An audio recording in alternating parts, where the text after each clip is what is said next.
आज जो टॉपिक मैं लेकर आया हूं वो भारतीयों के लिए बड़ा महत्वपूर्ण होने वाला है। बहुत से लोग हमारे देश के एंशिएंट साइंस पर प्रश्न उठाते रहते हैं कि तुम हिंदू यानी सनातन धर्म के लोग केवल अपने अतीत पर ही गर्व करते रहते हो। हर बात पर यह कहते रहते हो कि इस चीज के बारे में तो हमारे सनातन धर्म के ग्रंथों में पहले से ही लिखा है। यदि पहले से ही लिखा था तो अब कहां गायब हो गया? और एंशिएंट इंडियन साइंस इतना ही एडवांस था तो भारत अभी तक विकसित देश क्यों नहीं बन पाया? ये एक पूरी सीरीज होने वाली है। इस सीरीज में मैं आपको पहले वेदों और एंशिएंट इंडियन साइंस के बारे में बताऊंगा, भारत देश के गोल्डन पीरियड यानी स्वर्णिम युग के बारे में बताऊंगा, और फिर यह भी बताऊंगा कि क्यों और कैसे हमारा भारत देश पिछड़ गया। एंशिएंट इंडियन साइंस की इस सीरीज के पहले भाग में मैं आपको वेदों के बारे में बताऊंगा कि क्या वेदों में विज्ञान की बातें लिखी गई हैं? क्या वाकई में ऋग्वेद, यजुर्वेद, अथर्ववेद और सामवेद में विज्ञान छिपा है? Many ancient texts mention the hidden science in Vedas. But where exactly is it? Swami Dayanand Saraswati ji ने वेदों की ओर लौटो का नारा क्यों दिया था? क्या वेदों में कोई वैज्ञानिक तथ्य लिखे गए हैं? क्या वैदिक साइंस अपने टाइम में एडवांस था? क्या वेस्टर्न साइंस की अधिकांश चीजें हमारे सनातन हिंदू धर्म ग्रंथों में पहले से ही लिखी हैं? इस टॉपिक पर पिछले काफी वर्षों से बहस होती आ रही है। बहुत से लोग पक्ष में हैं और दूसरे बहुत से लोग विपक्ष में भी। बहुत सारे अच्छे पढ़े लिखे लोग विपक्ष में बोल रहे हैं कि वेदों में कोई साइंस नहीं है। यही प्रश्न एक श्रोता ने सत्र के दौरान आचार्य प्रशांत से किया। वैसे तो आचार्य प्रशांत काफी हद तक लॉजिकल तर्क संगत बातें करते हैं और लोगों को उन्हें सुनना भी चाहिए, लेकिन इस प्रश्न का उन्होंने सही ढंग से न्यायपूर्ण उत्तर नहीं दिया। उन्होंने कहा कि अज्ञानता और मूर्खता के चलते बहुत सारे लोग अपने देश और कम्युनिटी का महिमा मंडन करने के लिए बिना जाने कुछ भी अनाप शनाप बोल रहे हैं कि वेदों में साइंस छिपा है। वह आगे कहते हैं कि वेदों में अगर कोई साइंस है तो उसका प्रमाण दीजिए कि किस ऋचा में, किस मंडल में। ऐसा ही कुछ मानना है जाने माने मोटिवेशनल स्पीकर संदीप माहेश्वरी जी का। वह कहते हैं कि आज के मॉडर्न टाइम में संस्कृत सीखना और बोलना बेवकूफी है। उनके अनुसार संस्कृत भाषा को स्कूलों के पाठ्यक्रम से हटा देना चाहिए, क्योंकि सभी संस्कृत पुस्तकों का अनुवाद तो हिंदी और अंग्रेजी में हो चुका है। इसलिए वर्तमान समय में संस्कृत सीखने का कोई औचित्य है ही नहीं। वेदों में साइंस है या नहीं और संस्कृत भाषा का अनादिकाल से ही कितना महत्व रहा है, ये अब हम आपको बताते हैं, वो भी पूरे प्रमाण के साथ। ऋग्वेद, यजुर्वेद, अथर्ववेद और सामवेद में प्राकृतिक शक्तियों को देवताओं का रूप देकर उनके आह्वान करने के मंत्र हैं। यहां पर आपको देवता का अर्थ भी समझना चाहिए। देवता उन्हें कहते हैं जो आपको कुछ दें, जिससे आपका जीवन चल सके। पृथ्वी, जल, अग्नि, वायु और आकाश, इन पंच महाभूतों से यह सृष्टि बनी है। इनके बिना इस पृथ्वी पर जीवन संभव नहीं हो सकता। इसलिए वैदिक काल के ऋषि इन सभी प्राकृतिक शक्तियों की स्तुति करके उनका आह्वान करते थे। वैदिक काल में यज्ञ में इंद्र और वरुण देव का संस्कृत मंत्रों से आह्वान करके वर्षा होती थी।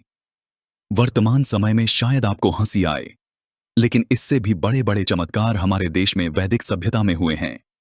अब मैं आपको समझाता हूं कि इसके पीछे क्या साइंस है। इस ब्रह्मांड की समस्त वस्तुएं एक दूसरे से प्रत्यक्ष या अप्रत्यक्ष रूप से जुड़ी हैं। हर एक वस्तु का प्रभाव दूसरे पर पड़ता है। हर वस्तु की अपनी ध्वनि तरंगें होती हैं।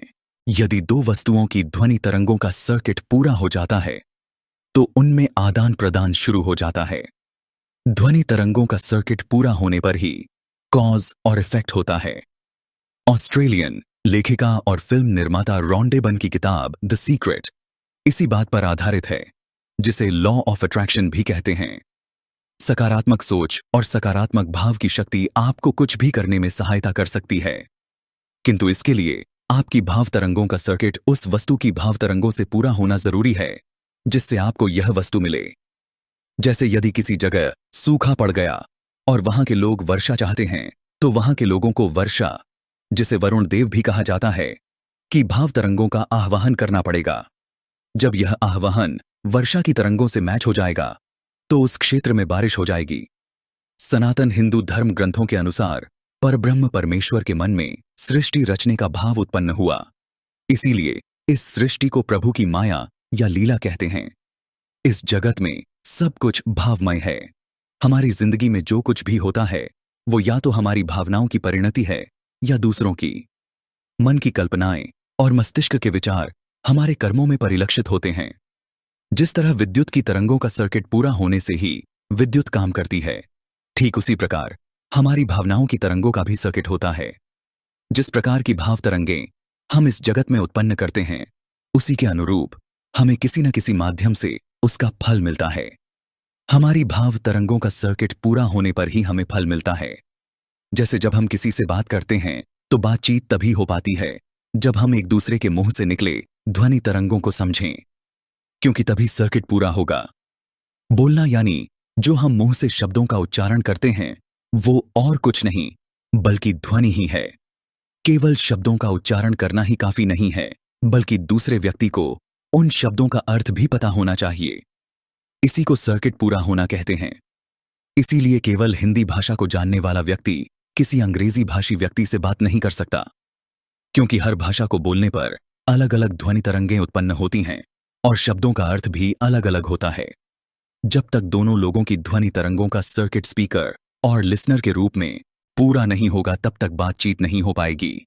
यह बात केवल मनुष्यों पर ही नहीं बल्कि इस पूरे चराचर जगत की सभी वस्तुओं पर लागू होती है। इस ब्रह्मांड की किन्हीं भी दो वस्तुओं के मध्य सेंडर और रिसीवर या स्पीकर और लिसनर का तादात्म्य तभी स्थापित हो सकता है जब उन दोनों में से कोई एक या दोनों एक दूसरे से संपर्क करने के लिए एक दूसरे की भाव तरंगों का आह्वान करे। यदि उन दोनों की भाव तरंगें आह्वाहित हो जाती हैं तो उन दोनों के मध्य सेंडर और रिसीवर की भाव तरंगों का सर्किट पूरा हो जाएगा और दोनों के मध्य कम्युनिकेशन या आदान प्रदान शुरू हो जाएगा। हमारे देश के ऋषि महर्षि आज से कई हजार वर्ष पहले भाव तरंगों के सर्किट के इस विज्ञान को समझ गए थे। इसीलिए उन्होंने प्राकृतिक वस्तुओं जैसे पृथ्वी, जल, अग्नि, सूर्य, वायु, पेड़ पौधे आदि को मूर्त रूप देकर उनकी पूजा अर्चना और स्तुतियां करके आह्वान करना शुरू किया। भावनाओं को अभिव्यक्त करने और संप्रेषित करने का सबसे असरदार माध्यम गायन है। इसीलिए संस्कृत के मंत्र गद्य के रूप में नहीं बोले जाते बल्कि गायन के रूप में बोले जाते हैं। वैदिक काल में वेदों में लिखे हुए संस्कृत के मंत्रों को काव्य रूप में गाकर प्राकृतिक शक्तियों की स्तुतियां करके उनका आह्वान किया जाता था, क्योंकि काव्य गद्य से अधिक प्रभावी है। इसका उदाहरण आप अपने दैनिक जीवन में भी देख सकते हैं। आप अपने मूड के अनुसार ही गाने सुनते हैं और फिर गाने सुनकर आपको अच्छा महसूस होता है। जिस किसी को भी लगता है कि वेदों में कोई साइंस नहीं है तो उसने केवल वेद रटे हैं, समझे नहीं। अगर आपको लगता है कि E=mc² ही साइंस है तो फिर आप साइंस भी अच्छी तरह नहीं समझे। साइंस के ये सूत्र कुछ सदी पहले पश्चिमी देशों की इंग्लिश भाषा के अनुसार ही अभिव्यक्त हुए हैं। आज से 5-10 हजार वर्ष पहले हमारे देश के ऋषियों की भाषा संस्कृत थी। उन्होंने उस समय काल के अनुसार अपने ज्ञान को अभिव्यक्त किया। अभिव्यक्त करने का माध्यम कुछ भी हो सकता है, इसलिए वो महत्वपूर्ण नहीं है, बल्कि महत्वपूर्ण है रिजल्ट। अपने विचारों या भावों को क्या आप मनोवांछित परिणाम में परिवर्तित कर पा रहे हैं या नहीं, ये महत्वपूर्ण है। अब मैं आपको हमारे चारों वेदों के कुछ संस्कृत मंत्रों में छिपे साइंस को बताता हूं। सबसे पहले ऋग्वेद की बात करते हैं। आदित्य विश्वे क्रतुन जुषंत शुष्काद्य देव जीवो जनिष्ठाः भजंत विश्वे देवत्वम नाम रतम सपंतो अमृतमेवैः। अर्थात हे अग्निदेव, जब आप सूखे काष्ठ के घर्षण से उत्पन्न हुए तब सभी देवगणों ने यज्ञ कार्य संपन्न किए। हे अविनाशी देव, आपका अनुगमन करके ही वे देवगण देवत्व को प्राप्त कर सके हैं।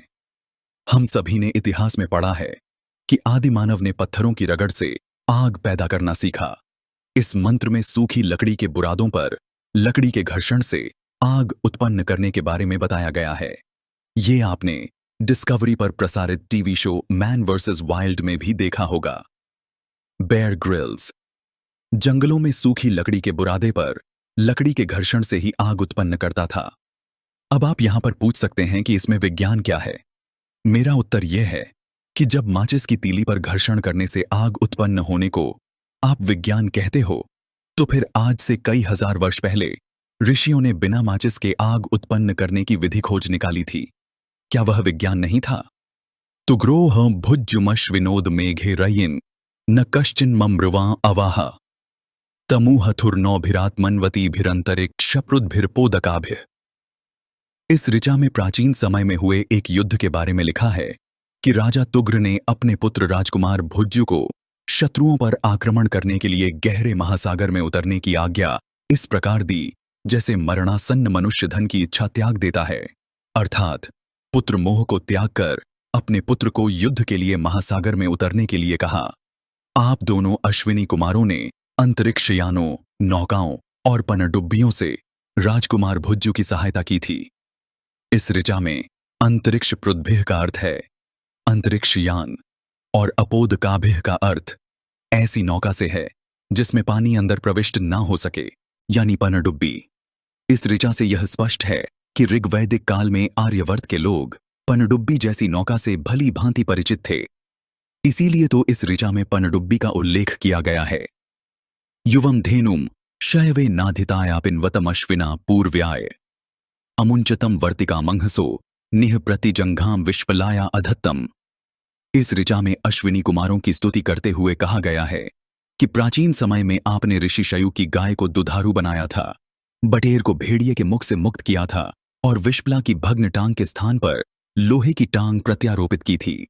इस ऋचा से पता चलता है कि ऋग्वैदिक काल के ऋषि शल्य चिकित्सा से परिचित थे, इसलिए तो इस ऋचा में टूटे पैर की जगह लोहे का पैर प्रत्यारोपित करने की बात की गई है। क्या बिना सर्जरी और ऑपरेशन के जाने कोई लोहे का पैर लगा सकता है? क्या यह उस समय के मेडिकल साइंस के बारे में नहीं बताता है? सप्त युंजंती रथमेक चक्रमेको अश्वो वहति सप्तनामा त्रिणाभिचक्रमजर्मनर्वम यत्रेमा विश्वा भुवनाधितस्थु। इस ऋचा में सूर्यदेव की स्तुति करते हुए कहा गया है कि सूर्य के 7 घोड़े एक चक्र वाले रथ से जुड़े हैं। 7 नामों अर्थात 7 रंगों वाला एक किरण रूपी अश्व इस चक्र को चलाता है। 3 लोकों द्युलोक, अंतरिक्ष एवं पृथ्वी वाला यह काल चक्र सतत गतिशील, अविनाशी और शिथिलता रहित है। इसी चक्र के अंदर समस्त लोक विद्यमान हैं। ऋग्वेद की इस ऋचा में सूर्य के 7 घोड़े बताए गए हैं, जिसका अभिप्राय सूर्य की किरण में उपस्थित 7 रंगों से है। ऋग्वेद आज से 3-4 हजार वर्ष से भी पहले का है। उस समय ऋषियों को पता था कि सूर्य की किरण में 7 रंग होते हैं। क्या यह वैज्ञानिक तथ्य नहीं है? न्यूटन ने तो 16वीं सदी में पता किया कि सूर्य की किरण में 7 रंग होते हैं। इस ऋचा में सूर्य को अजरम कहा गया है, जिसका अर्थ होता है जो कभी वृद्ध या जीर्ण ना हो। सूर्य की महत्ता इस मंत्र में बताई गई है कि सूर्य के बिना जीवन असंभव है।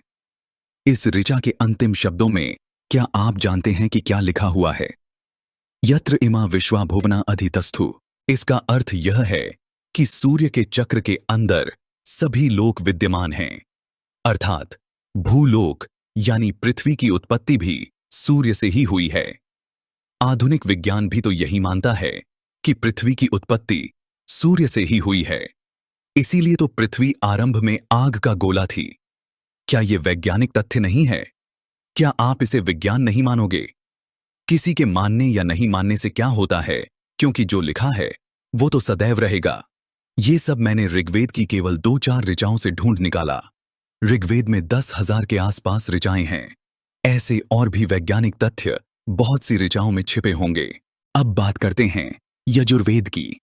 उपप्रयंतो अध्वरम मंत्रम वोचे माग्नये आरे अस्मे च शृण्वते, अर्थात यज्ञ के समीप उपस्थित होते हुए, अर्थात जीवन में यज्ञीय सिद्धांतों का समावेश करते हुए हम सुदूर स्थान से भी कथन भाव को सुनने वाले अग्निदेव के निमित्त स्तुति मंत्र समर्पित करते हैं।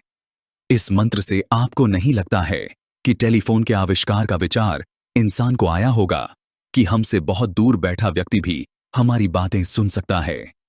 अग्निर्मूर्धा दिवः ककुत्पतिः पृथिव्या अयम अपारेता सिजिन्वती, अर्थात यह अग्निदेव आदित्य रूप में द्युलोक के शीर्ष रूप सर्वोच्च भाग में विद्यमान होकर जीवन का संचार करके धरती का पालन करते हुए जल में जीवन शक्ति का संचार करते हैं। इस मंत्र में सौर ऊर्जा से पृथ्वी पर जीवन संचार के वैज्ञानिक तथ्य को बताया गया है। यह बताया गया है कि सूर्य के बिना पृथ्वी पर जीवन संभव नहीं हो सकता है। अमूर्या उप सूर्य या भिर्वा सूर्य सहता नो हिन्वंतवध्वरम। यह अथर्ववेद की ऋचा है। इस ऋचा का अर्थ है कि सूर्य के संपर्क में आकर पवित्र हुआ वाष्पीकृत जल उसकी शक्ति के साथ पर्जन्य वर्षा के रूप में हमारे सत्कर्मों को बढ़ाए, यज्ञ को सफल बनाए। इस ऋचा से यह भी अभिप्राय निकलता है कि पृथ्वी से पानी वाष्पीकृत होकर आकाश में जाता है और फिर उसी से वर्षा होती है। इससे बड़ा विज्ञान का प्रमाण और क्या हो सकता है। वर्षा कैसे होती है, इसका वैज्ञानिक कारण इस ऋचा में बताया गया है, लेकिन फिर भी लोग प्रश्न करते रहते हैं कि वेदों में विज्ञान होने का प्रमाण दीजिए। अब सामवेद की इस ऋचा को देखिए।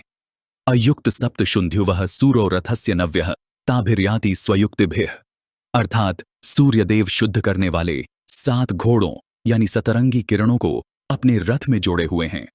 रथ चलाने वाली घोड़े रूपी किरणों से अपनी शक्तियों के द्वारा सूर्यदेव सब जगह जाते हैं। सामवेद की इस ऋचा में भी सूर्य की 7 किरणों को 7 घोड़े कहकर पुकारा गया है। सूर्य की किरणों में 7 रंग होने का वैज्ञानिक तथ्य इस ऋचा में लिखा गया है, लेकिन इन बातों को किसी ने वैज्ञानिक तथ्य नहीं माना। मैंने चारों वेदों के केवल पेज पलट कर देखे हैं, डिटेल में नहीं पढ़े, फिर भी मुझे ये वैज्ञानिक तथ्य मिल गए। सनातन धर्म की सबसे बड़ी विशेषता रही है कि हमने कभी स्वयं को श्रेष्ठ नहीं कहा, हमने कभी सनातन धर्म की उपलब्धियों को नहीं गिनाया, लेकिन दूसरे बहुत से लोगों ने इसका गलत अर्थ निकाल लिया कि वेदों में तो केवल मंत्र लिखे हैं जो किसी काम के नहीं। किसने कहा कि मंत्र किसी काम के नहीं? कोई विद्या तुम्हें नहीं आती है तो क्या वह किसी काम की नहीं? मैंने एस्ट्रोलॉजी वाली वीडियो में कहा था कि ये सभी विद्याएं हजारों वर्ष पहले की हैं। समय के साथ सब कुछ समाप्त होते जाता है। वेदों की इन ऋचाओं का अर्थ आज से सहस्त्र वर्ष पहले ऋषियों को पता था, अन्यथा इन मंत्रों को उच्चारित करने का क्या प्रयोजन हो सकता है? सनातन धर्म के अतिरिक्त और किन किन धर्मों में ऐसे मंत्र पढ़ने को मिलते हैं? किसी में भी नहीं। यदि ये मंत्र और ऋचाएं ऐसी ही लिखी हुई हैं, तो दूसरे धर्म के महानुभावों ने ऐसे ही मंत्र अपनी पुस्तकों में क्यों नहीं लिखे? वेदों की ऋचाओं और मंत्रों से प्राकृतिक शक्तियों का आह्वान किया जाता था और प्राकृतिक शक्तियों के अनुरूप मनवांछित फल प्राप्त किए जाते थे। आप यहां पर यह प्रश्न उठा सकते हैं कि सनातन धर्म के लोग मंत्र तो आज भी उच्चारित करते हैं, किंतु उससे होता तो कुछ भी नहीं। इसका उत्तर यह है कि प्राकृतिक शक्तियों को आह्वाहित करने की वैदिक काल की विधि आज कोई नहीं जानता। समय के साथ वह विधि लुप्त हो गई। लोग मंत्र पढ़ते तो हैं, लेकिन मंत्र पढ़ने की यह विधि अपूर्ण और अप्रभावशाली है, जिससे कारण प्राकृतिक शक्ति आह्वाहित नहीं होती। अर्थात प्राकृतिक शक्तियों की ध्वनि तरंगे वर्तमान समय में सनातन धर्म के लोग मंत्रों द्वारा आह्वाहित नहीं कर पा रहे हैं। इसलिए लोग केवल मंत्र ही पढ़ते रहते हैं, लेकिन होता कुछ नहीं है। वर्तमान समय में केवल अपूर्ण कर्मकांड ही रह गए, जिससे कुछ भी नहीं होता। एस्ट्रोलॉजी वाली वीडियो में मैंने बताया कि असली चीज पहले आती है कि नकली। उत्तर था कि असली चीज पहले आती है और फिर उससे मिलती जुलती नकली चीज मार्केट में आ जाती है। वैसा ही कुछ हुआ सनातन धर्म की विद्याओं के साथ। वर्तमान समय में केवल कर्मकांड ही रह गए, वास्तविक विद्या खो गई। लोग केवल अनेकों प्रकार के कर्मकांड करते हैं, जिससे कुछ भी नहीं होता, क्योंकि वास्तविक विद्या को कोई नहीं जानता। आज की वीडियो में बस इतना ही। अगली वीडियो में मैं एंशिएंट इंडियन साइंस के बारे में और भी विस्तार से बताऊंगा कि सनातन धर्म के ऋषियों ने मॉडर्न साइंस की कौन कौन चीजें पहले ही खोज ली थीं। Till then, see you.